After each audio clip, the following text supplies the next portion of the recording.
Sometimes I wonder if I'll ever feel proud of myself. It's not that I haven't done things. I've finished projects, hit milestones, heard people say I'm doing great. But when I try to remember one of those moments with warmth, not the shallow good job that floats by, but the kind of pride that makes you breathe a little differently, it's gone. Like I didn't bring the part of me that actually needed to feel it. Most days, it's like the moment evaporates the second the task is done. I check the box and move on. My brain acts like it never existed. Someone once wrote in the comments, "I don't even celebrate wins because it feels fake." I thought about that for a long time because I do the same thing. I've trained myself to chase the next thing because it's less risky than stopping to feel something fragile. If you pause, if you let yourself feel it, what if it's taken away? What if it was only a fluke? So we keep running until all the moments blur. I remember expecting pride to arrive like some grand arrival. There was this project I poured months into, all the late nights and second guessing, and when it finally launched, I thought I'd feel different, like I'd arrived at some new version of myself. The day after, I felt weirdly empty. I made coffee, I answered messages, I planned the next thing. No quiet, no swell of warmth, just the same place I'd been before, with a leftover fatigue that felt heavier because I thought it would be lifted. It was the strangest disappointment. Not that I failed, but that the feeling I'd been chasing didn't exist the way I imagined it. Maybe pride isn't supposed to be a parade we watch from the sidelines. Maybe it's the small, private things we gloss over. The night you couldn't sleep, but you still showed up the next day. The hour you sat with someone who needed you, even though your plate was full. The tiny decision to get out of bed and do one thing when everything inside told you not to. Those moments never make highlight reels. They're quiet, and because they're quiet, we forget to honor them. When I was a kid, pride was simple. You drew something, your parents smiled, and you beamed because you made something. There wasn't a ranking system, no algorithm telling you whether your smile measured up. Somewhere along the way, we learned to measure ourselves by other people's metrics, promotions, likes, visible wins. The measuring tape moved and we got smaller in the process. I don't know when that switch flipped. I only know that somewhere between then and now, the habit of feeling quietly proud got lost. There was one night that sticks with me. I came home exhausted and found a note I'd scribbled to myself months before, stuck to the fridge. It said, "Keep going." Nothing poetic, just 2 words.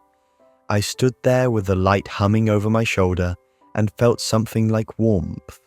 Not a triumphant feeling, not fireworks, just a small human recognition that I'd seen myself through something. That tiny scrap of paper became a private trophy. No one else knew it existed. That's what made it feel safer, truer. I'm often surprised at how mean I can be to myself about it. Pride feels like an elective that I'm not allowed to take. I worry if I let myself feel proud, I'll stop, or that people will think I'm arrogant, or that the moment will be snatched away. So instead, I hide from it. I keep going like an assembly line, hoping the next thing will finally stick. There was a comment once that said, "I've been waiting my whole life to feel proud, and I think I'll die still waiting." That line lodged in my chest because I don't want that for us. For me, for you. I don't want a lifetime of postponing the recognition we deserve. I wonder if the real question is less about whether we'll ever feel proud, and more about whether we'll let ourselves notice the small proofs when they come. I've tried to make that into a practice, not a perfection. Sometimes I do something simple. At the end of the day, I write down one thing I did that mattered, no matter how small. Not for clout, not to post, just to keep a private ledger. Some days the list is ridiculous. I made my bed, I called my sister, I paid a bill I'd been avoiding. Tiny, almost laughable things. But over time, the ledger becomes a map of survival. Little evidence that I existed and showed care. Sometimes I try micro celebrations. Not a party, but a small ritual. I put on a song I like, or I make a cup of tea and sit with it for exactly 5 minutes without my phone. It feels silly until I do it. and then it feels like I've honored a small victory. Many people often say celebrating feels performative, and I used to feel that way too. But the quiet rituals are different. They're not for anyone else. They're a signal to yourself that what you did is real. It's permission. There's also this practice I picked up accidentally. I started telling one friend when I do something I'm proud of. Not a mass announcement, just a text to someone who gets it. The act of naming a small win out loud makes it more real. It's not about needing validation, it's about letting connection hold the moment with you. The response doesn't have to be grand. A small "that's huge" or "that's you" is enough, because now the moment isn't contained only inside my head. Where it's fragile, it has a witness. I've found that anchoring pride to process instead of outcome helps. When I attach pride to "I showed up" rather than "I succeeded," the scope widens. Showing up is messy and small and repeatable. Outcomes are fickle and loud.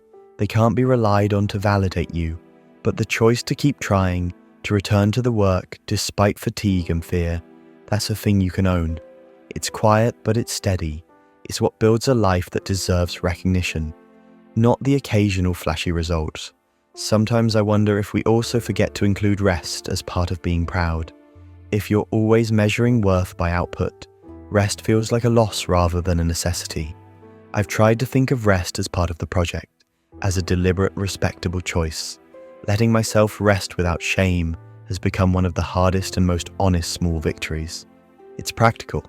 My work is better when I'm not burned out. It's emotional. It tells me I'm more than what I produce. Comparison is another thief of pride. We see a snapshot of someone else's parade and measure our slow, private stitches against it. It's easy to believe our small steps aren't enough. I try to remind myself that other people's highlights are compressed into a single moment online, while my life is the messy, ordinary thing behind the scenes. If I can learn to value the behind-the-scenes work, I can start being gentle with myself when the applause doesn't come. I don't pretend these things make pride automatic. They don't. Practice matters, and sometimes the practice is fumbling. But there's something practical about creating tiny habits that encourage noticing. A nightly line in a notebook, a 2-minute ritual after finishing a task, naming one small thing to a friend, allowing 5 minutes of real rest. These feel small because they are, and that's the point. They're doable when everything else feels impossible. They're the kind of things that, over months and years, change the interior landscape. There are days I still wake up feeling numb to the winds. Progress is not linear. Some seasons are loud with accomplishment and still empty inside. Other seasons are quiet, and I can finally feel a small, steady contentment. I try to remember that both states are part of a human life. Leaning into the small practices doesn't guarantee fireworks, but it gives my life chances to collect those soft moments that quietly announce, you are enough right now. If you're here and you feel this too, maybe experiment in the smallest way. Notice one thing you did today that mattered to you and say it out loud. Maybe leave a note to yourself, silly as it sounds. Maybe tell one person one small win. Treat rest as part of the work. Practice tiny rituals that mean something only to you. I'm not saying this will fix everything. I'm saying it gives you a map back to yourself, one small step at a time. I don't know if one day we'll wake up and never doubt again. Doubt is part of being a thinking, feeling human. But I do think the habit of noticing, the private ledger, the tiny ritual, the whispered, I did that, can tilt things. It can make the void between what we do and what we feel a little smaller. It can teach us to give ourselves the quiet recognition we've been waiting for everyone else to give. One last thing. I used to think waiting for a single, seismic moment of pride was the only way to be whole. Now I'm learning that wholeness is more like a seam made of hundreds of small stitches. Each one alone doesn't look like much. Together, they hold something that can carry you forward when the big moments don't arrive. So tonight, if you want, try one stitch. Notice one thing. Hold it. Let it be enough for now. I believe in you. Now, believe in yourself.